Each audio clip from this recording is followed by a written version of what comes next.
আসসালামু আলাইকুম। সুধী, আপনারা দেখতে পাচ্ছেন আমি একজন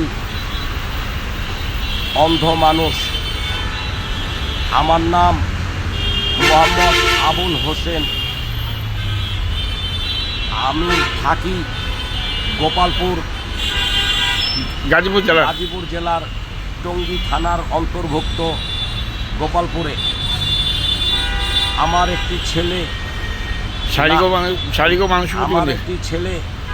শারীরিক ও মানসিকভাবে অসুস্থ, প্রতিবন্ধী।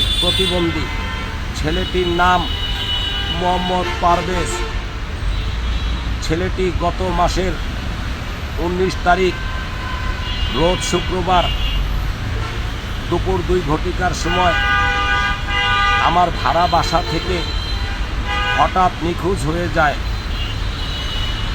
তাই যদি কোনো হৃদয়বান, গ্রামের বাড়ি কোন জায়গায়? আমার গ্রামের বাড়ি শরীয়তপুর জেলা জাজিরা থানা। যদি কোনো হৃদয়বান ব্যক্তি ছেলেটিকে পেয়ে থাকেন, সন্ধান জেনে থাকেন, তাহলে উপরে দেওয়া স্ক্রিনের মোবাইল নাম্বারে যোগাযোগ করবেন অথবা ছেলেটির সন্ধান জানিয়ে দিবেন। মোবাইল নং 0182137256। আর যদি আপনি না পান, আপনি একটি শেয়ার করবেন। দয়া করে আমার দিকে তাকিয়ে মেহেরবানি করে আল্লাহর হস্তে একটি শেয়ার করবেন। যত বেশি শেয়ার করবেন ততটাই ছেলেটি পাওয়ার ক্ষেত্রে সুবিধা হবে। আসসালামু আলাইকুম। আপনাদের সকলকে ধন্যবাদ।